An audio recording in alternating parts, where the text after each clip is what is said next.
Assalamualaikum warahmatullahi wabarakatuh. Selamat sore Mas Pranda. Perkenalkan nama saya Muhammad Emiransyah Putra dengan NPM 220682691 dari kelas Geografi B. Di sini saya akan bermain dan menjelaskan sedikit mengenai game uh, Energy Manager. Jadi apa itu game Energy Manager? Game Energy Manager adalah uh, sebuah game simulasi manajemen energi yang dirancang untuk memberikan pemahaman tentang pengelolaan sumber daya energi dalam suatu wilayah. Kebetulan di sini saya menggunakan wilayah Kota Balikpapan sebagai wilayah bermain saya. Nah, game ini memiliki tujuan untuk agar pemain atau pengelola seperti saya dapat mengambil keputusan dan merencanakan strategi terkait produksi, distribusi dan uh, terkait produksi dan distribusi suatu energi dengan mempertimbangkan berbagai faktor yang ada dalam game ini seperti faktor ekonomi, bisa dilihat di sini ada harganya dan juga faktor lingkungan dan juga lingkungan keberlanjutan. Seperti ini ada uh, tingkat emisinya. Nah, apa hubungannya game ini dengan konsep geografi energi? Jadi game Energy Manager ini tuh memiliki hubungan yang kuat dengan ilmu geografi energi. Kenapa? Karena geografi energi itu adalah suatu cabang ilmu geografi yang mempelajari distribusi dan pemanfaatan sumber daya energi dalam suatu wilayah. Nah, dalam game Energy Manager ini tuh juga diterapkan konsep-konsep itu dalam berbagai aspek seperti sumber daya lokalnya. Di sini kita memanfaatkan sumber daya lokal yang dimiliki oleh Kota Balikpapan, yang mana setelah saya teliti itu Kota Balikpapan ini tuh sumber daya lokalnya itu di bidang minyak dan gas. Nah, itu produksi energinya paling tinggi. Kemudian juga ada polusi dan dampak lingkungannya. Bisa dilihat dari produksi energi yang saya lakukan tuh gimana polusinya dan dampak lingkungannya dan dampak lingkungannya tuh apa. Kemudian keberlanjutan dan efisiensi. Nah, di game ini tuh mendorong para pemain seperti saya untuk mengembangkan infrastruktur energi yang berkelanjutan. Nah, seperti membangun pembangkit listrik tenaga energi terbarukan yaitu angin dan surya untuk mengurangi ketergantungan mengurangi ketergantungan dengan energi-energi dari bahan bakar fosil. Nah, mungkin kita akan masuk ke bagian strategi pengelolaan. Di sini saya menggunakan strategi yang sangat keren, yaitu diversifikasi energi atau kombinasi antara energi konvensional dan energi terbarukan. Nah, bisa dilihat di sini saya menggunakan, bentar, eh, eh, di sini saya menggunakan eh, ada energi angin, energi surya, mungkin di sini biar kelihatan lebih jelas. Ada energi angin, energi surya. Di sini ada energi angin, energi surya, dan juga energi fosil. Nah, kenapa saya menggunakan strategi kombinasi ini?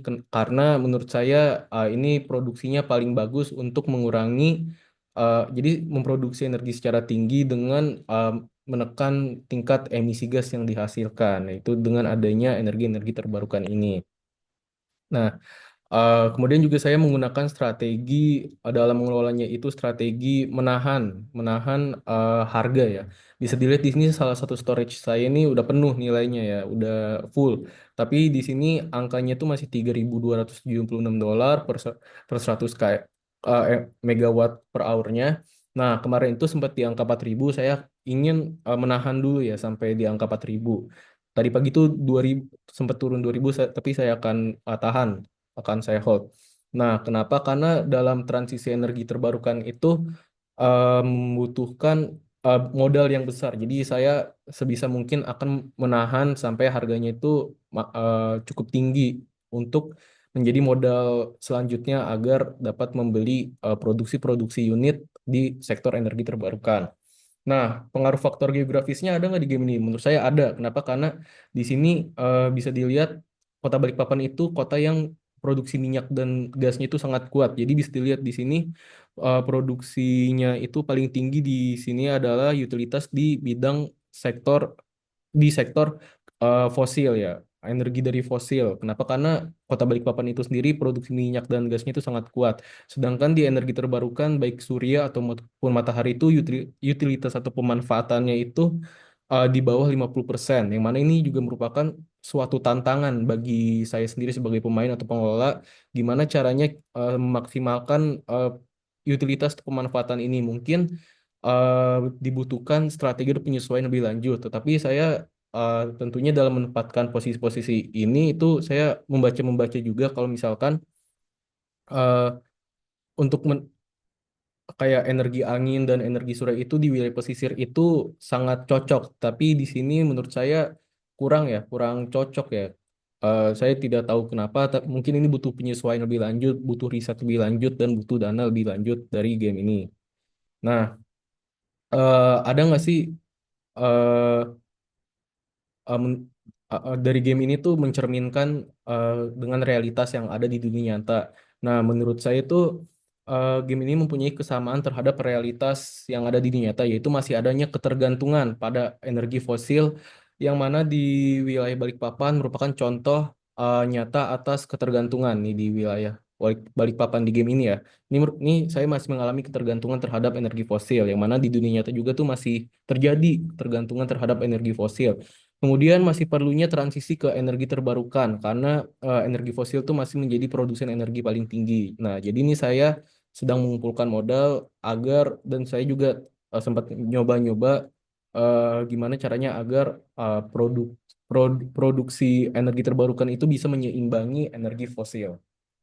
Kemudian eh, dalam pengelolaan energi itu menurut saya tidak terlalu ada perbedaan ya. Saya tidak terlalu melihat perbedaan. Namun yang saya bisa lihat jadi pembeda adalah faktor eksternal yang mempengaruhi pengelolaan energi di bidang biaya, bidang value-nya nih, harganya nih.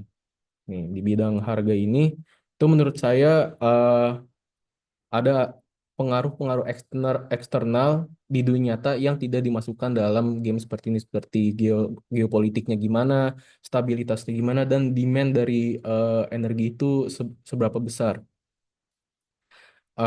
Kemudian kita akan langsung masuk ke bagian kesimpulan aja. Jadi dari game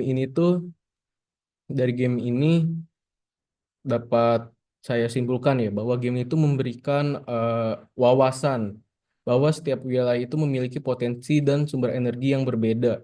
Kemudian infrastruktur itu juga mempengaruhi aksesibilitas produksi energi. Dan dalam transisi energi terbarukan itu dibutuhkan modal yang sangat besar dan strategi pengelolaan yang baik.